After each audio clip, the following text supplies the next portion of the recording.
네, 윤갑근 변호사입니다. 방금 추경 예산 언급하신 것을 봤다고 알고 계시다고 하셨죠? 예, 뭐 언론 보도 언론 같이 보도를 구체적으로 예, 예. 네. 실제 그 야당 이재명 대표가 추경 예산을 언급을 했습니다. 예산이 통과돼서 예산서에 잉크가 마르기도 전에 추경 예산을 논의하자고 했다는 것 자체는 예산안 통과가 잘못됐다는 것을 시인하는 거 아니겠습니까? 네, 그렇게 볼 수도 있습니다. 네. 그리고 국정마비와 관련해서 여쭤보겠습니다. 대통령은 선거 당시에 이제 주요 추진 정책이라든지 여러 가지 과업들에 대해서 공약을 내걸고 합니다. 그리고 이제 실제 이제 취임하게 되면 각종 중점 추진 정책들을 설정을 하게 됩니다. 그런 정책 공약이나 중점 추진 정책을 추진하는데 각종 예산이 필요하고 법안이 필요합니다.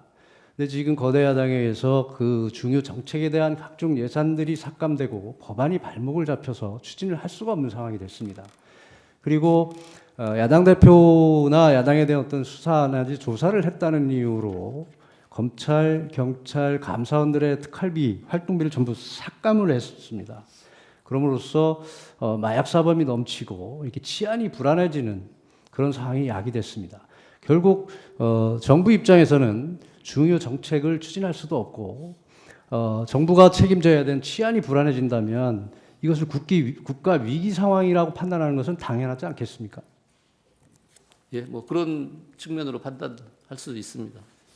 그리고 아까 정부인 측에서 비상계엄의 대외 신인도 추락과 경제가 더 나빠졌다는 언급을 잠깐 한 것 같습니다.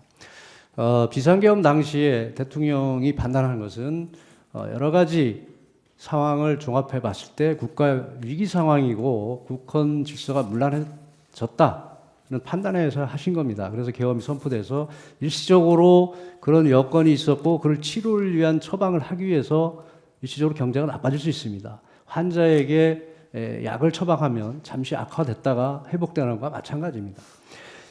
그것을 증명하는 것이 계엄 직후에 잠시 나빠졌던 각종 경제 수치들이 그 후에 회복되는 현상을 다 보였습니다. 주가를 포함해서.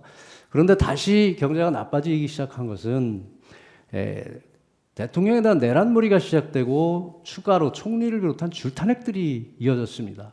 이런 것들이 외국에는 정말 좋지 않은 사인을 줘서 이것이 대외 신인도를 추락하는 원인이 됐고 경제를 더 나쁘게 하는 원인이 됐다고 생각하지 않으십니까? 예, 뭐 그런 측면도 있습니다. 그리고 이제 대통령께서 혹시 이런 논의를 하신 적 있습니까?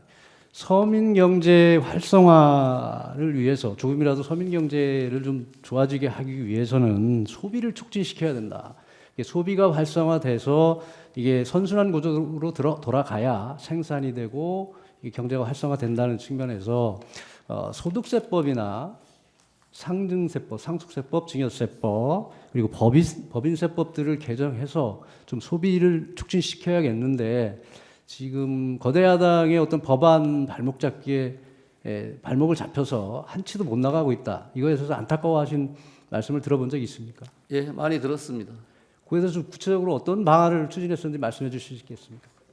뭐 소비를 촉진하기 위해서 그 작년 하반기 같은 경우에는 그 소비하는 부분에 대해서 소득공제율을 뭐 전통시장에서 하면 40%를 80%를 올려준다든지 그 다음에 노후 자동차를 교체하는 그런 소비를 할 경우에는 개소세를 70% 인하한다든지 이런 법안을 냈는데 다 통과가 되지 않았고요.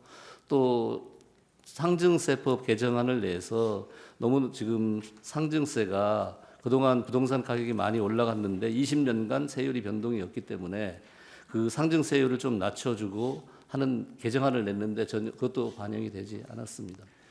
그리고 아까 말씀드렸듯이 주요 정책도 추진이 안 되고 치안 질서도 불안해지고 그리고 지금 경제가 많이들 어렵다고 하고 있습니다. 그래서 이 서민 경제 활성화를 위한 어떤 최소한의 조치마저도 이 좌절되는 상황에서 국정을 운영하고 있는 국정을 책임지고 있는 정부 여당 그리고 대통령의 입장에서는 당연히 위기 상황이라고 느끼거나 국정 마비 또는 심각한 상황에 처해 있다고 판단하는 것은 정상적이지 않겠습니까?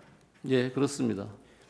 그런 것들이 지금 이 개업 비상계엄의 원인이 됐다고 판단을 하고 있고 그런 것을 통해서 이 비상계엄을 통해서 정상적으로 이 경제도 활성화시키고 어떤 국가 헌법 헌정 질서도 바로 잡아야 되겠다는 판단에서 하신 거라고 생각이 되는데 동의하십니까?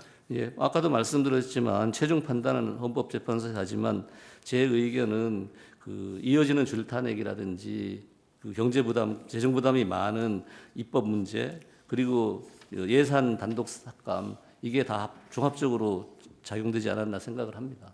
네, 수고하셨습니다. 감사합니다.